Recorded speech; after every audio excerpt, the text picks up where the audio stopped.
Good morning, everyone. My name is Jen Lyons, and I am a member of CSL, Delaware. This year's theme is 2020 Spiritual Vision.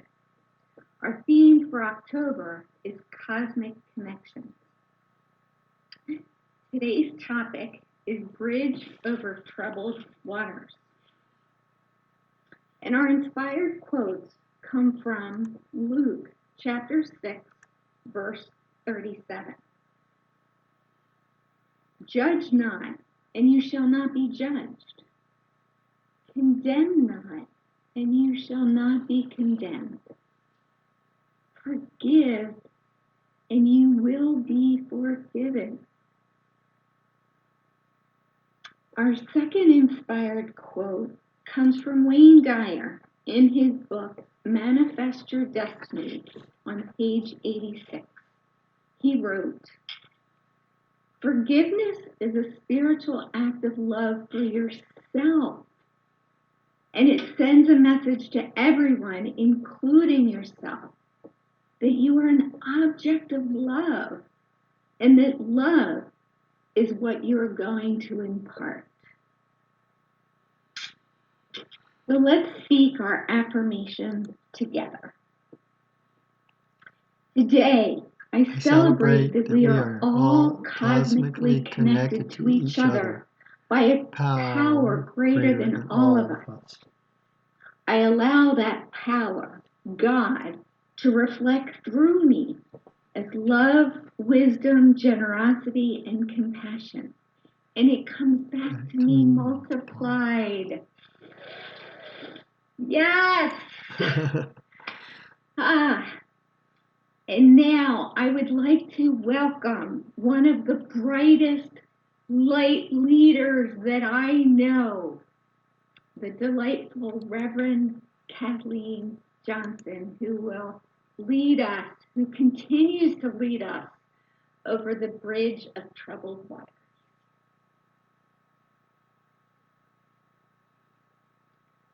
And good morning, everyone. Bridge over troubled waters.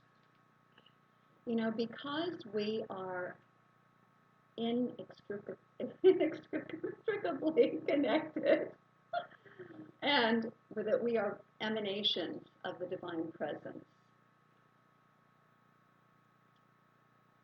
the question that we dwell in actually this month and in this time that we're in is, how do we become that bridge over troubled waters for not only our own personal healing, but for the healing of our country and the healing of our planet?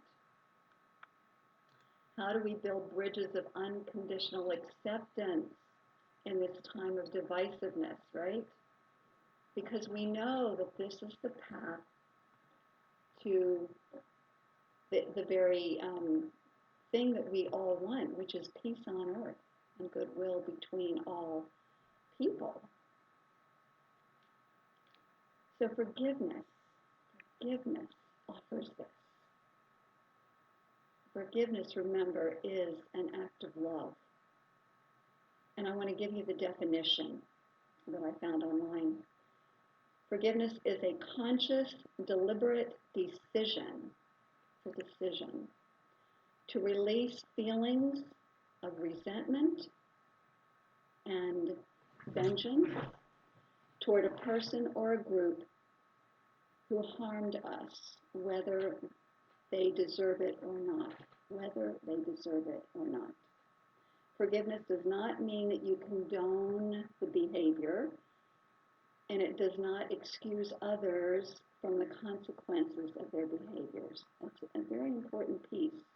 But it is about removing the poison and the toxicity of our own emotions from holding on to the old story of they've done me wrong. And that is a really key point to begin our talk. I actually am going to be deepening into this through actually 3 different areas. The first is called Forgive and Remember. Not forgive and forget, forgive and remember. The second one is forgiveness frees the forgiver. And the final one is building bridges of love through forgiveness. So forgive and remember. I have a story to tell you. Back in the days when there was no television, there was a young boy by the name of John who lived most of his life indoors in the big inner city. And the only animals that he ever was exposed to were stray cats and dogs.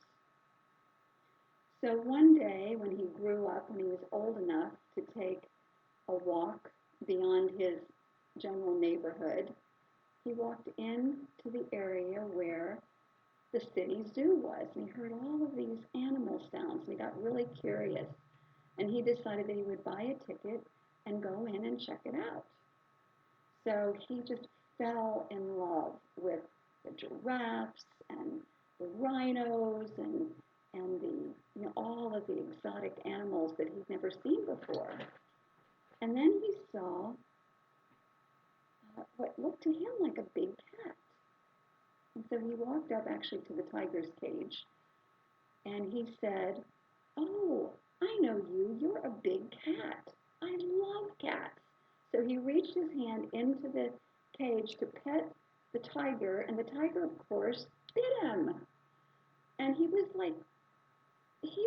so angry, but they rushed him to the hospital, cleansed the wound, healed him up, and, it took it was a pretty bad wound. It took quite a long time for him to heal.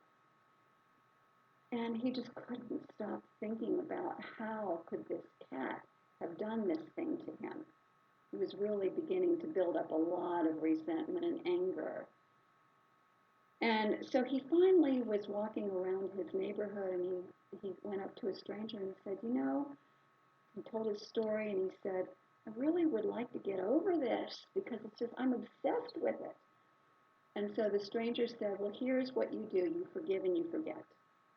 And he said, "Oh, okay." So he went back to the zoo because he just loved seeing all the animals. He was noticing he was feeling a little better because he'd made the decision to forgive and forget. And so he walked up to the tiger's cage and he said, "Big cat, I completely and totally have forgiven you and have forgotten." And so he puts his hand into the cage, gets bitten again. He's like, "What?" He's so upset. He was rushed to the hospital, again gets stitched up and bandaged. And this time he's like, "Oh my gosh, I am so obsessed. And this time I want to get even with this cat." So he has all of these obsessive thoughts going on in his head. And he decides that this time he's heard about this Signs of Mind Center down the CSL that's down the street. And he goes over there and he finds himself a practitioner because he hears that these practitioners are really amazing. So he goes up to this licensed practitioner and he says, "Will you help me?" And he tells his story. And then she starts talking about forgiveness. He says, "I tried forgiveness. It doesn't work." And she said, "Have you tried forgiving and remembering?" And he said, "What do you mean?" And she said, "Well, what you do is you forgive to remove all of the toxic thoughts and emotions out of yourself. And then you remember that you are dealing with a tiger, and tigers bite. And so you don't mess with that." And so he says, "Oh, I got it. Okay." So this time he's ready. He goes back into the zoo. He's enjoying all the animals. He goes up to the tiger, and he says to the tiger, "I forgive you." But he keeps his distance this time. He says, "Tiger, I forgive you. And I now understand that you do what tigers do. You bite if people put their hands near you. So I'm not going to do that anymore. I am choosing to remember. So I'm forgiving and I'm remembering." I love that story because you know what it says to me? it reminds me of the times when, we do our forgiveness work. We do our forgiveness work. And what happens if we go back into relationships that are toxic for us? We're doing the same thing that he did when he put his hand in the cage and got bitten by the tiger, right? So forgiveness is really this deep inner work that we do, but it doesn't mean that we associate or even like people or places or things that are not good for us. So it's an enlightened way of looking at forgiving. So forgiveness frees the forgiver. This is a story told by Alan Cohen in his book, The Breath of Life. Love that story. And it's a story about a friend of his by the name of Irene, who was a massage therapist. And she worked in a hospital, particularly with cancer patients. And in this particular case, one day she was assigned to this woman by the name of Mrs. Harmon, who the diagnosis said had very little time to live. She was in the last stages of cancer. So while treating Mrs. Harmon, Irene, who was tuned into root causes of things like this, said, Mrs. Harmon, is there anywhere in your life where you're feeling some emotional pain? And she immediately said, yes. She said, I have this sister that I dearly love, but she did something that I didn't like, and so I stopped talking to her 20 years ago. And then she burst into tears, and so Irene handed her the phone, and she called her sister. Her sister came right over. They hugged, they reconciled, and Irene said how incredibly relieved she was after being reconnected with her sister. Well, here's the interesting thing that happened, is a week later, Irene came to give her treatment to Mrs. Harmon. And Mrs. Harmon was dressed. She had makeup on. She was glowing. She looked healthy. And Irene said, what happened? And she says, well, darling, you see, I went down and had the x-rays done, and the doctors couldn't find any cancer. Forgiveness heals. What are you holding on to that is getting in the way of your own healing? Forgiveness offers the path out.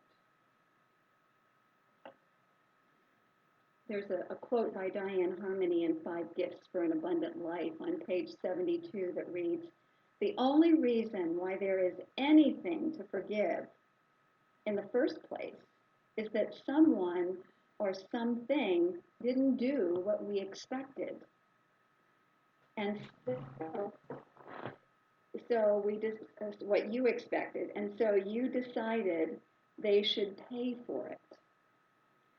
When you finally become sick and tired of being a victim and jailed by your past, when we hold on to something, we're actually jailed. We're like in prison to the past as we become obsessed with all the things that happened to us that we thought were wrong.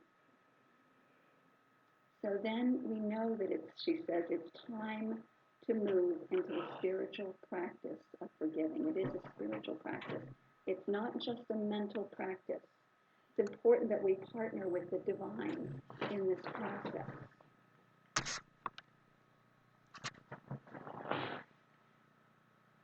So building bridges of love through forgiveness is the final thing I want to talk about. So forgiveness not only heals the physical body, but forgiveness clears away the mental blocks that allows the flow of every kind of good in our lives. And that includes finances. And it brings to mind a time I was watching Oprah years ago when Michael Beckwith was a guest. And there was a woman in the audience who raised her hand and she had a question for Reverend Michael. And she said, ever since I've been divorced from my husband, I'm a single mother, ever since I've been divorced from my husband, I have been struggling financially. And to which Reverend Michael said, have you forgiven your ex-husband? She shook her head. He said, forgiveness is your path to financial freedom. And so is there any forgiveness work that you have to do to open the path to financial freedom? Forgiveness offers a lot when you think about it, because what does it do? It reconnects us with the flow of the divine, as love, as light, as wisdom, as good field of all potentiality and all possibility.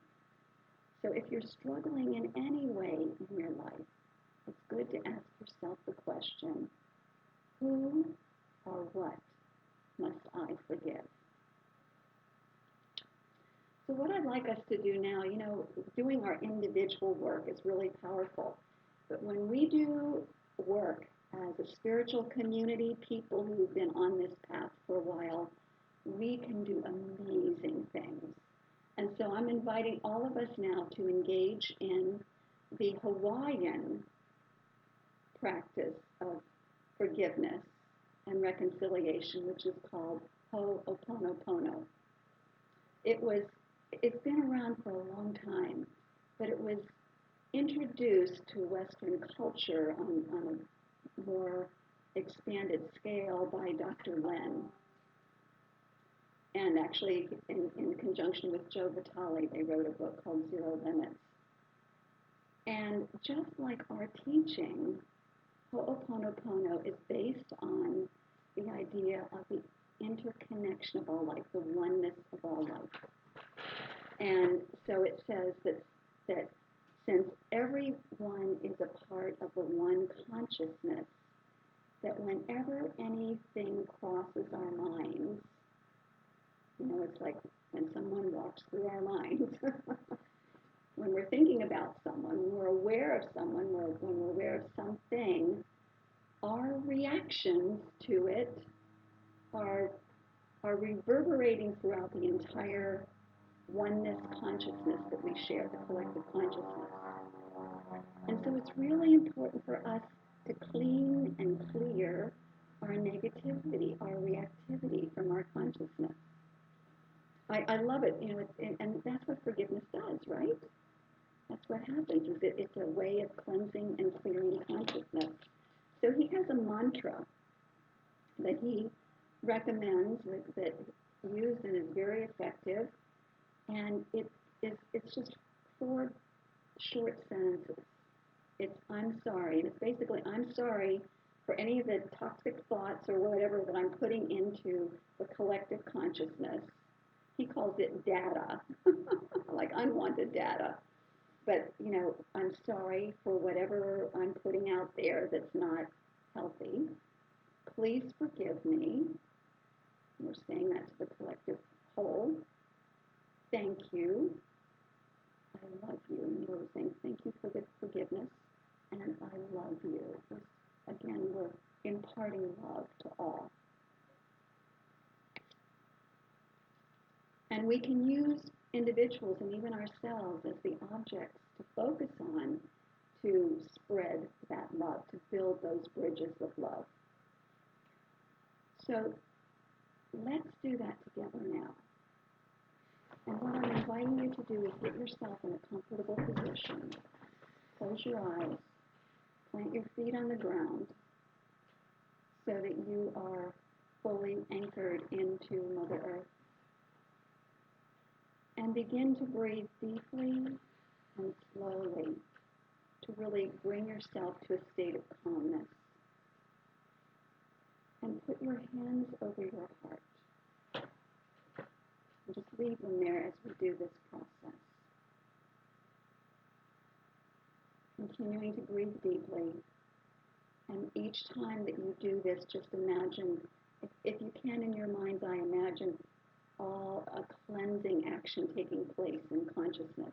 It can be light, or whatever it is. So let's do forgiveness for ourselves first. Imagine your divine self speaking to your human self. So you can be your divine self and you're speaking to your human self. I'm sorry. I'm sorry.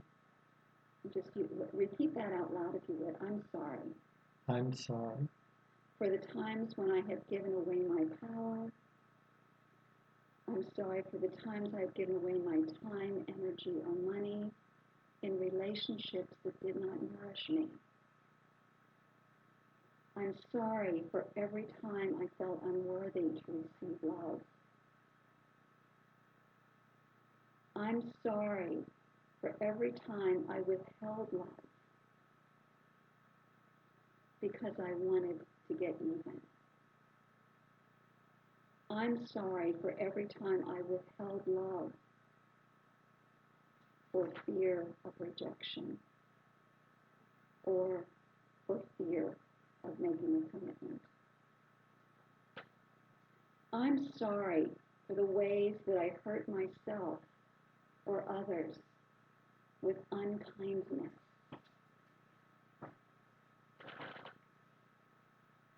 Please forgive me. Please forgive me.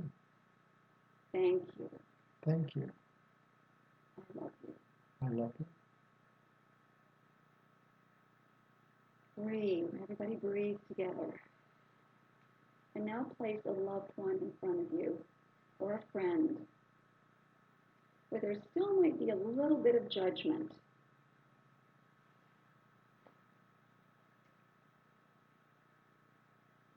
And repeat after me. I'm sorry. I'm sorry. Please forgive me. Please forgive me. Thank you. Thank you. I love you. I love you. And now bring to mind a political leader that you have a lot of judgment about. Again, imagining a clearing taking place. As you say, you can imagine this person right in front of you and say, I'm sorry. I'm sorry. Please forgive me.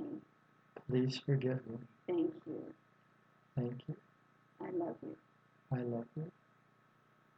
Again, sending love out to the entire collective consciousness. And now think of someone that you have a very hard time forgiving. You might even call this person an enemy.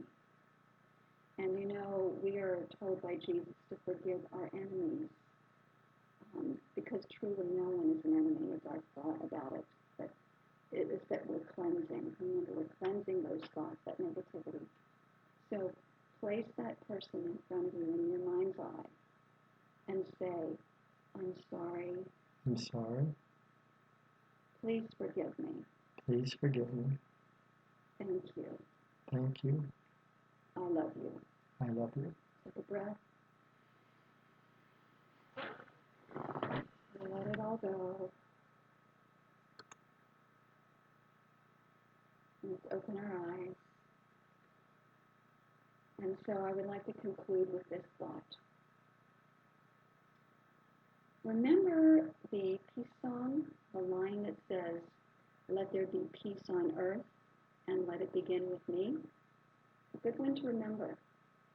Because our commitment to our inner work of forgiveness, which is a commitment to love, will lift the collective consciousness. The collective consciousness of our spiritual community, our families, our local community, our nation, and our planet.